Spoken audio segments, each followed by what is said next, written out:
Jay Papasan, and this is The One Thing, your weekly guide to the simple steps that lead to extraordinary results. Hey gang, Jay Papasan here. Welcome back to The One Thing podcast. This week, I'm chatting with my coach, Jordan Freed, who's also the head coach of the One Thing organization. We decided to unpack the Four Thieves in a way that you've never heard them before. The Four Thieves, to remind you, are the Four Thieves of Productivity: the inability to say no, a fear of chaos, poor health habits, and an environment that doesn't support your goals. Jordan helps me explore these through the lens of coaching. If someone is challenged with their productivity, how can we diagnose which of these thieves is at its heart the problem? And maybe how can we then find a great solution to unlock their productivity again? If you suffer from any of these, maybe the inability to say no, maybe like me, you suffer from a fear of chaos, maybe your environment, the people around you, where you work doesn't support your goals, we've got solutions for you this week.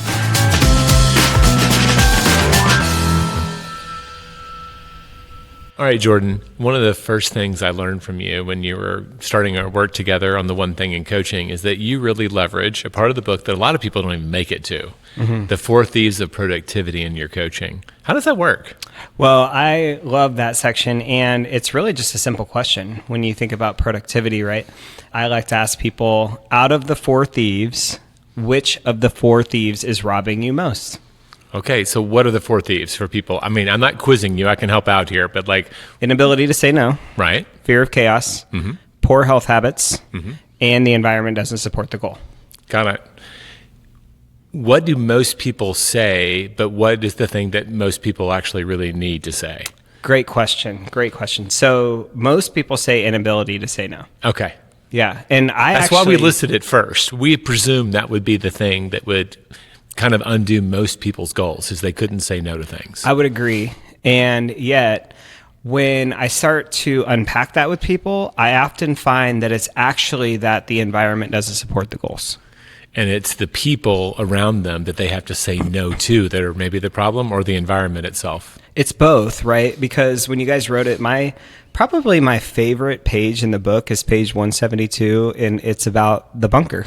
Oh, wow. And the power of the bunker. And, you know, when you think about the environment supporting the goal, and that a big part of your workday is going to be committed to the most important thing, well, what I share with people is, would it be easier to say no if you were physically and digitally bunkered? Because then you wouldn't even know that the requests existed. Yeah.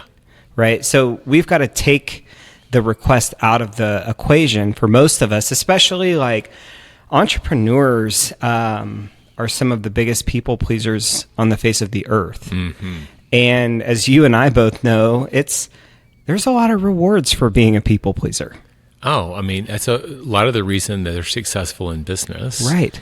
Is they're really good at saying yes to things and getting it done for people when they need a service or help. Right. So a lot of their identity is tied up in that. That's right.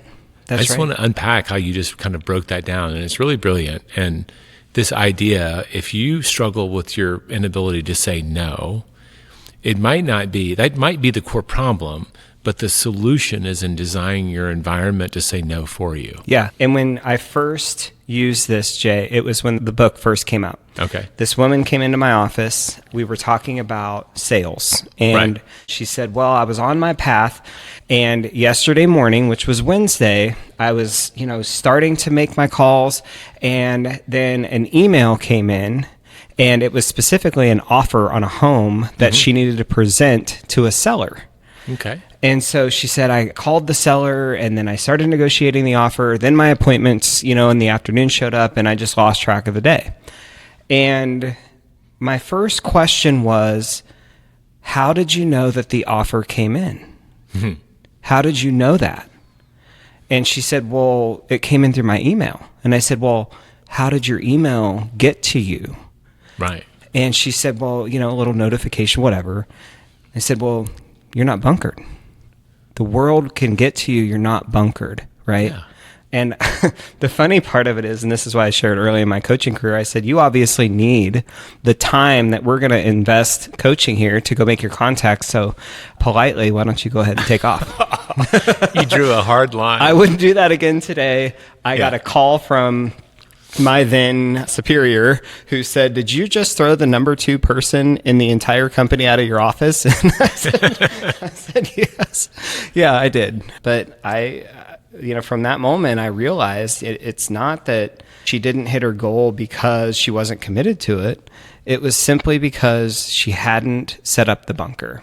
No, I love that, because we kind of instinctually know that we have to have some kind of bumper. We have to have some boundaries when we're doing our important work. If we had a teenager and they were trying to do their homework, we wouldn't let them, be intermittently scrolling on Instagram, or we shouldn't be. Yeah. Like, we would kind of know as a parent, it's like, hey, why don't we put our phone away, and the homework will probably happen a lot faster, and then you can go do the other thing that you want to do. That's right. And today it comes from your phone, it comes from your computer, it comes from some people's watches. And so just a really intelligent question that I've learned to ask people is, in the morning, how many notifications can get to you?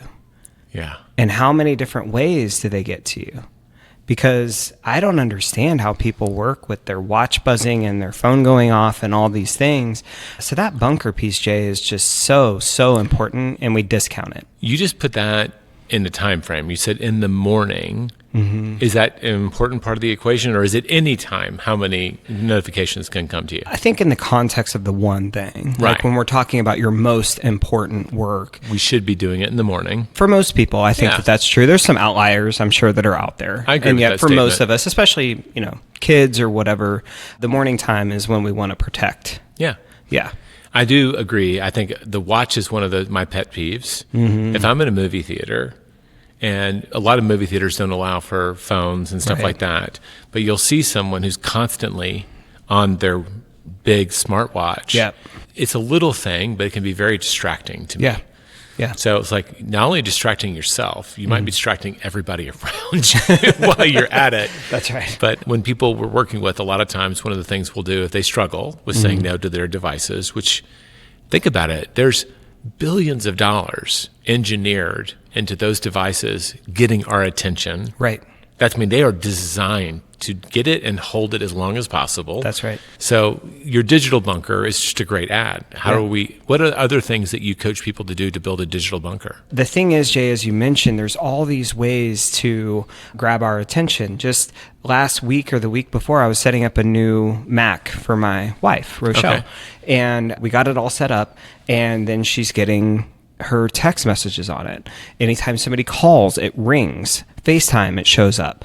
And so when we're talking about her work laptop, and that was all defaulted. And so as soon as we connected it to her iCloud account, and so when we think about notifications, every device that we're currently carrying is creating different ways to penetrate the bunker. And so like when we talk about turning off notifications, if we were having this conversation 5-10 years ago, it's like email, shut down your social media. Today, there's so many devices, so many different ways that we get notifications. We have 5 inboxes, right? So it's a lot. So the default setting, we have to understand the default setting for the world is not to be protected. That's right. The default setting is exposed. Yeah. Instead of bunkered. That's right. And going in, that's just a good thing to realize. Right? If you get a new phone, if you don't proactively change the settings, then you have exposed yourself. That's right. And the thing I share with people is I've never had anyone, and maybe someone will eventually break this, right? I've never had anyone that could honestly look me in the eyeballs that devoted 2 to 3 hours to their one thing in the morning in a bunker that isn't achieving their goals. Well, I believe that completely. I don't even think it has to be 2 to 3 hours. Yeah. Honestly, because most people might get 2 or 3 days a week. Sure. They don't even get a full week, and they don't get 2 to 3 hours. And we know and work with a lot of them, and they're in the top 1%. But every week they're getting a few days in and a few hours in, and that adds up over the course of the year and over the years to monumental success. Right. And all we're doing is just asking for a tad bit more consistency. And it's amazing how much that amplifies the output that comes out of that activity. Yeah, and we totally underestimate the impact that the environment plays on our behavior. Okay. All right, so you ask the question, which one? You get different answers. When you go to coaching someone on their environment, Like, what kind of questions do you ask? Because, I mean, we have people listening in their cars, they're on their treadmills, they're listening. Like, we can kind of might be coaching them a little bit through remote here. How do we identify where their weak spots are? How do you go through that process? Well, I like to focus first on what's optimal, right? Okay. So tell me where you do your best work. Most people know the answer to that, by the way. I agree. Yeah. In my experience, most people are like, well, I'm really good on airplanes, or I'm really good when the kids are gone and I've got the kitchen table to myself, or whatever that is. Yeah. Or why do so many people get so many ideas in the shower? Right. So I think that mostly for people, it's understanding where do you do your best work? And let's really paint the scene for that. If we're optimizing for high performance, what are the checklists of things? I like to play a game with them, and I use Gary Keller. So I'll say, okay, let's just imagine that it's a Friday. You get a phone call in the afternoon. You look down. It's a 512 area code, which, as we know, is Austin. Where Gary lives, Yep, Austin. So you answer the call, and it says, please hold for Gary Keller. So Gary comes on the line, and he says, hey, Jay, I just want you to know I'm doing some research for a new book. I'm actually going to be in your town on Monday, and I would like to come in and just observe you. I'm just doing some research, and I'm a fly on the wall. You won't even know that I'm there, but I'm really looking to get some like firsthand experience, right? And so, would you mind if I came to your office? Well, of course, you're going to be like, Gary Keller, Gary, yes, that's great. I'll see you Monday. I'm going to hang out with Gary all day. Yeah, so they're going to give him the details. Now, you're going to hang up that call, and the shock is going to wear off. And then there's two things, Jay, that I kind of lean into with people. Number one is, what would you do to prepare your space? I was about to say, you're probably seeing your space in a whole new light. That's right. That's right. What would you do to prepare your space for Gary to be in that environment? Yeah. Right? And so after they kind of like get their mind wrapped around that, we get some very tangible things. So whether you're listening to this in the car or wherever you might be, just think about what that would feel like and what is it that I would actually do to get my space ready for Gary to be in it. Right. Now he's here, right? And if Gary's in the environment, right, what are the things that you currently do that you would never allow him to see you do? Right. And so all I'm looking to do, it's not a shame conversation, it's a standard conversation. I just want to know, when you're thinking at that level, what are the most obvious changes that you would make to your approach, whether from the environment or from the performance, if Gary was on his way or in the environment? As someone who works in Gary's environment all the time, I would get rid of any unhealthy snacks so I don't get lectures, right, around managing my health, right? Because Gary is going to have no boundaries about where he's going to go coaching you. If he sees an opportunity for you to optimize your life, you're not going to maybe have your cell phone open right by your computer if you were writing that day. I mean, there's so many things that you would do. And it's not about neatening up the joint. Right. It would be about creating the facade of a productive person, a more productive person than you currently are. That's right. And so whatever those things are, whether it's from the preparing, go do 3 or 4 of those. It doesn't have to be perfect. Yeah. And then the things that you would never allow him to see you do, let's just start cleaning that up a little bit. Okay, I love that. I'm just going to end that because it's cracking me up and giving me a little PTSD too from having to. Well, that's a form of accountability, right? Like at any day when I work, Gary could walk into my office environment and he's got standards. Yeah. And he's learned the hard thing that you have the conversations early. And if he sees an opportunity for you to improve, like people go, I'm worried if Gary likes my performance. I'm like, you will know if he doesn't. And he'll come at it from a coach, not from like some angry or anything. He's not that kind of guy, but he'll let you know. Yeah. So let's go take a quick break. Okay. And on the other side, we'll go farther into maybe some of the other areas. If it's not the environment, what are some of the other ways that you as a coach have helped people find their productivity and escape these thieves?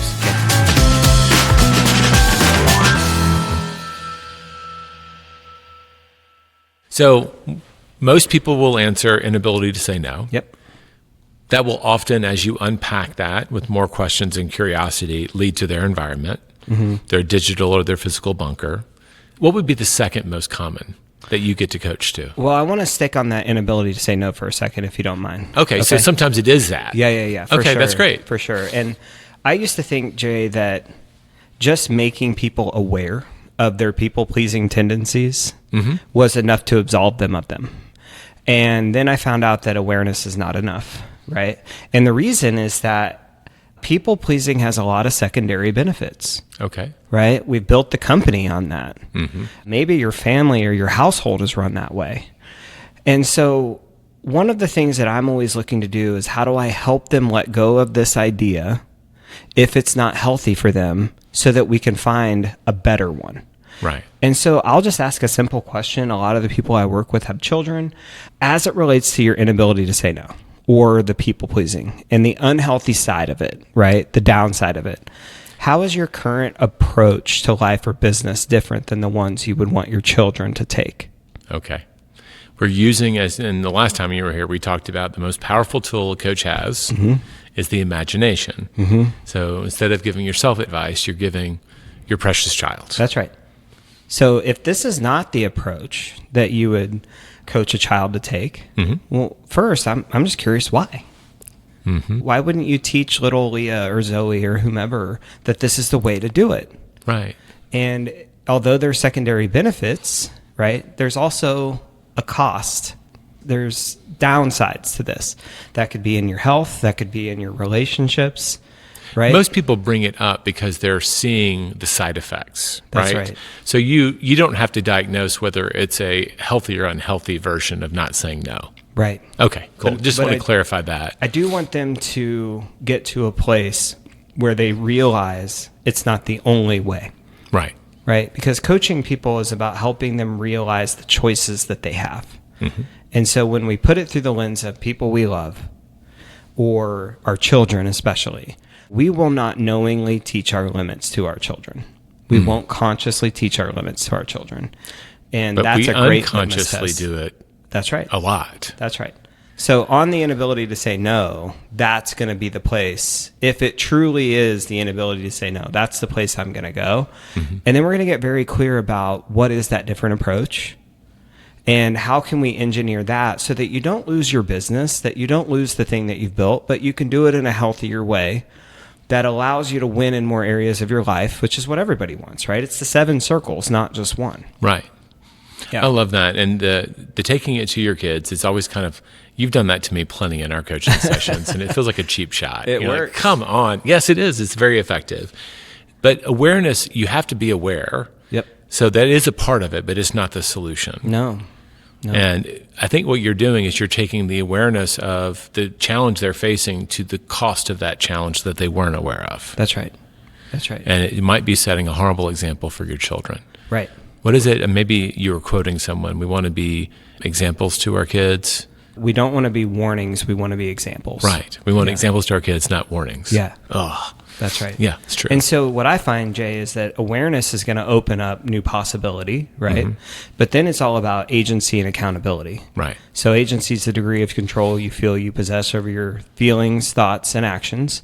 And then accountability is finding the right cycle for you to get yourself to follow through on this different way, knowing that you're going to slip back into your old tendencies. It's going to happen. We're going, just like you say in the book, we're going to do our best to do our 66-day challenge. And then yet if we fall off, we're going to get back on. Right.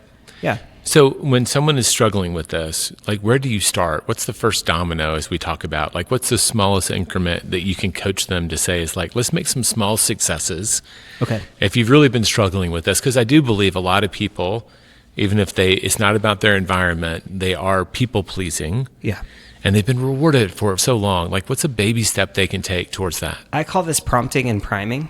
Okay, prompting and priming. So like a lot of times with the people pleasing thing, it's going to show up as control, right? They're trying to control things. And there was one client in particular that she was just running herself ragged because she's holding on to stuff and putting her hand in stuff that she shouldn't be.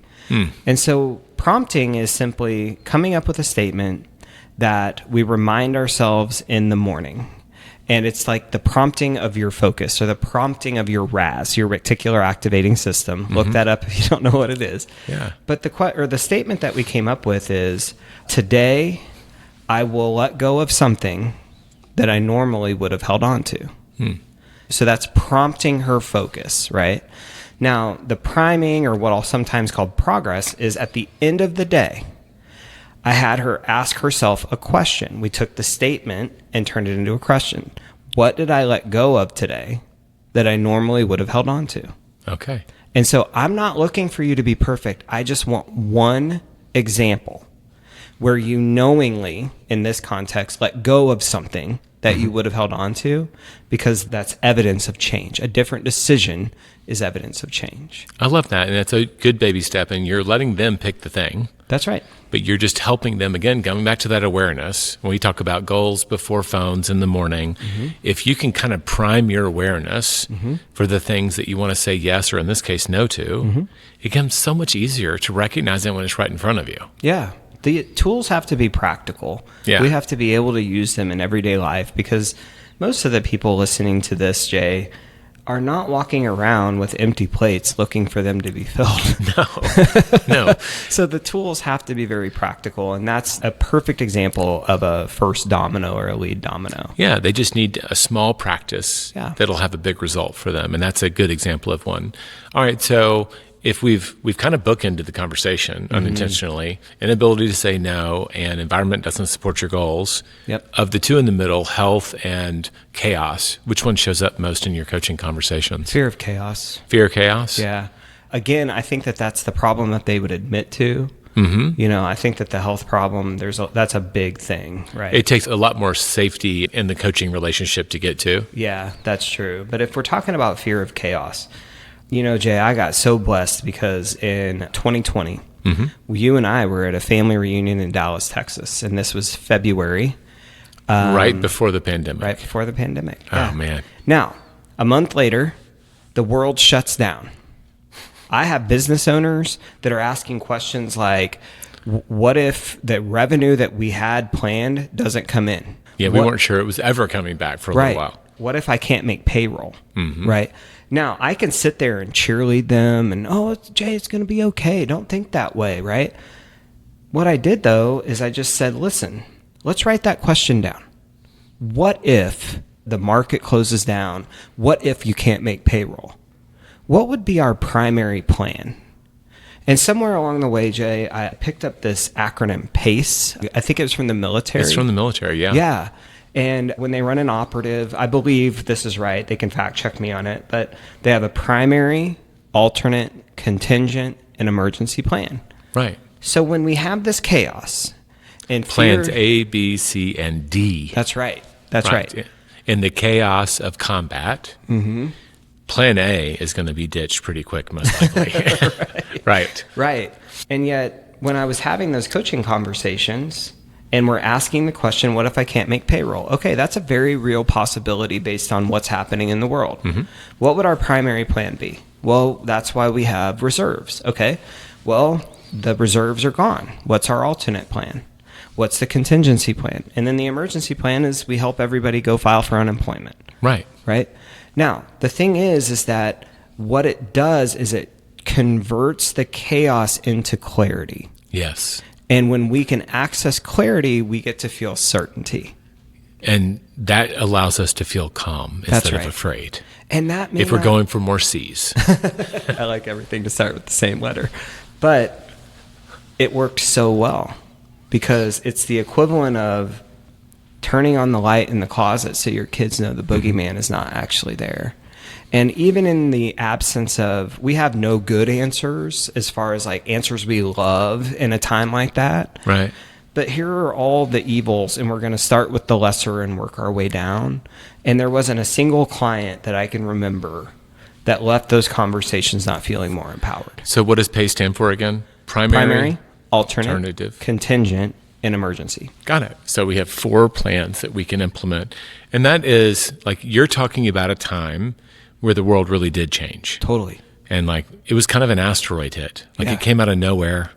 People didn't know what to do with it. It had been, I don't know, the last time we'd had a real pandemic was like in the 1950s. So most people had no experience with it whatsoever. Right. And so that's where fear was completely legit. Totally.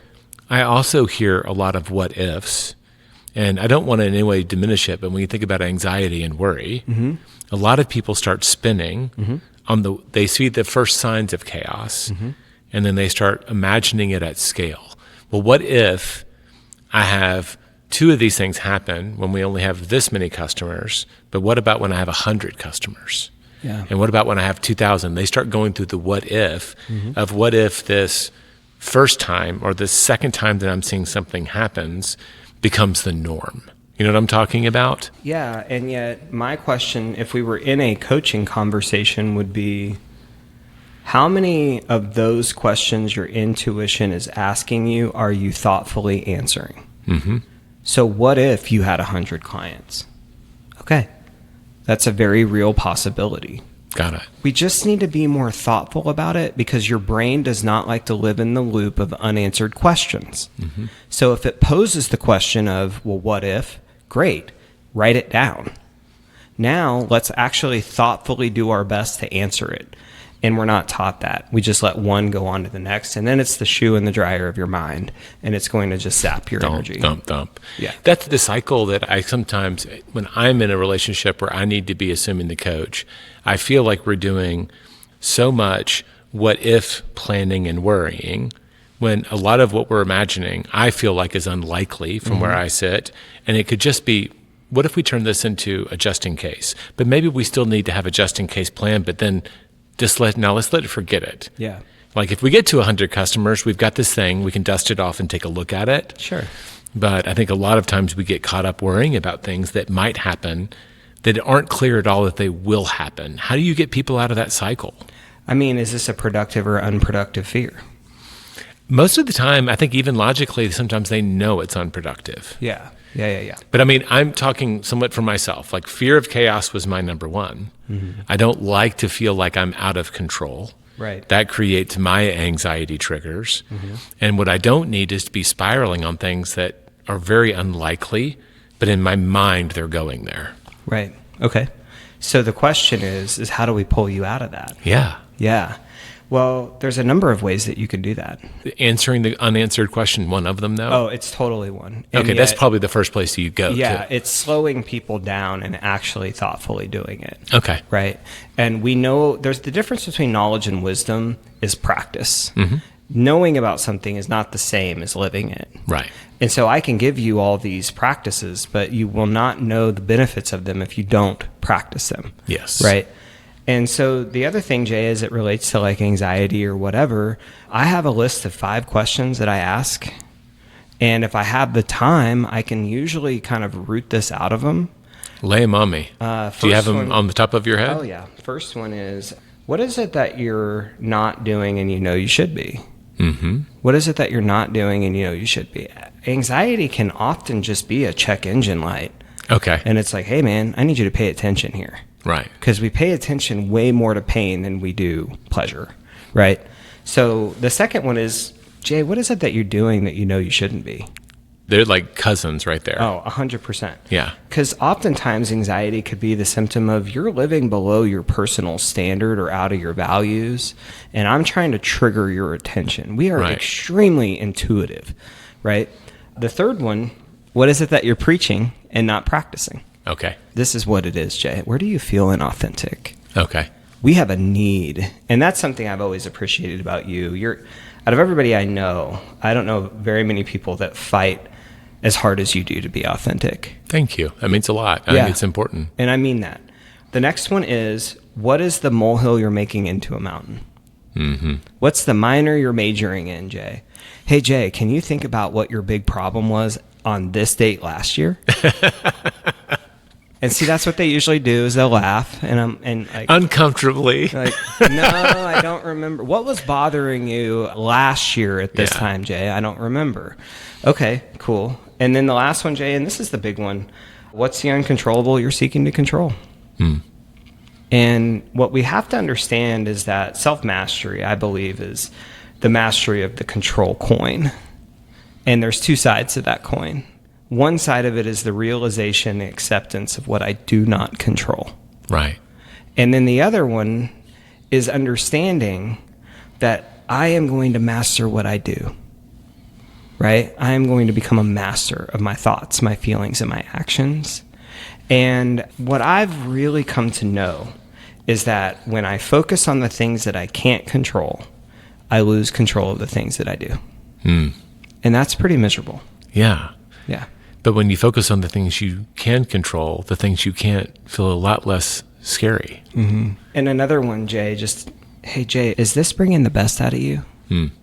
Are you showing up as the player that's going to play this game at the highest level? Is this the guy, the one that's afraid, that's triggered all this stuff? Probably not. Okay. So you've coached this more than a little bit. Oh, yeah. You've got it deeply in your arsenal. Now, in the interest of time, there's somebody out there going, tell me about the health.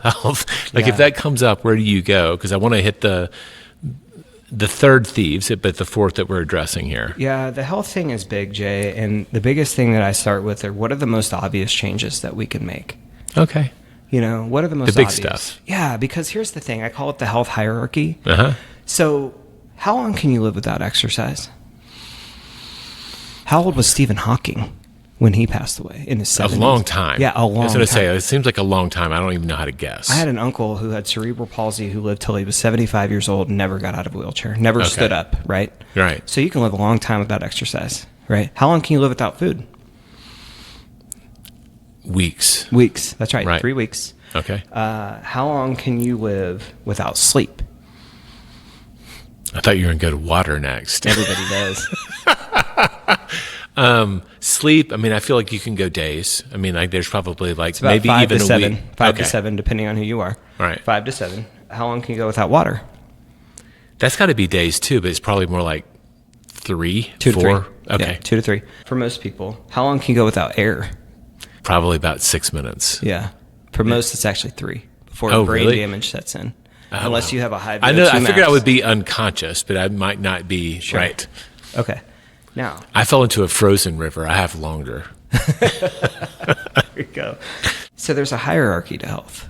Yeah, and it's obvious when you put it that way. Right. And so what everybody goes to is like, oh, I got to start exercising, I got to eat right. Well, those are the things that take the most time. And I'm not saying that those things aren't important, but why don't we start with breathing? Yeah. Why don't we start with getting enough water, right? Water is the thing, Jay, that none of the health experts actually argue about. Nobody's like, quit drinking water. Nobody argues about breathing either, by the way. No. And now, especially over the last, I'd say 5 to 10 years, nobody really argues about sleep anymore either. Oh, man. And so when we get into the health thing, Jay, in all practicality, let's talk about breath. Let's make sure you're drinking enough water. And then let's really focus on optimizing for sleep just for the next week, and then see if you start feeling better. Then we'll start to add in some of these other elements. But if you try to take on everything at once, the intensity of that will rob you of consistency. All right. This has been awesome. Good. Like we've covered a lot of this in our own coaching sessions, but some of it's brand new territory. So thank you for sharing kind of how, I'm sure so many people were listening to this. One of those was theirs. Because we all have at least one, if not more. Yeah. And hopefully they got some real benefit. So between now and next week, would you be willing to share like a first domino type challenge? What's one action someone could take that they could commit to right now listening to this podcast that they could go take action on before next week? I think the biggest thing, Jay, is right where we started, and it would be engineer the bunker. Okay. Set up your environment to win. And I think that we live up to the expectations of our environment. And so do as thoughtful of a job, page 172 in the book, physically and digitally design that bunker. And just see if the other thieves don't start leaving you alone. I love that. Thanks a lot, Jordan. Yeah, my pleasure. But that was fun. It was weird. When I was recording that, I was absolutely exhausted. But whenever I sit down with Jordan and we start talking about the one thing, we both just light up. I hope you could just feel the energy of us exploring the book and how we use it to help people in our coaching. Love that episode. And here's the exciting thing. Next week, we are bringing back a very special guest for, guess what? It'll be our 500th episode. I cannot believe 500 episodes of the One Thing podcast. And maybe you've been here since the beginning. And if you have, you'll recognize our guest, Mr. Jeff Woods himself, my original co-founder and the original host of this podcast. If you love listening to Jeff like I did, I hope you'll tune in next week as we explore, well, good knows what we'll explore. You'll have to listen next week to find out. This podcast is for general informational purposes only. The views, thoughts, and opinions of the guest represent those of the guest and not Keller Williams Realty LLC and its affiliates, and should not be construed as financial, economic, legal, tax, or other advice. This podcast is provided without any warranty or guarantee of its accuracy, completeness, timeliness, or results from using the information. Warning. You must comply with the TCPA and any other federal, state, or local laws, including for B2B calls and texts.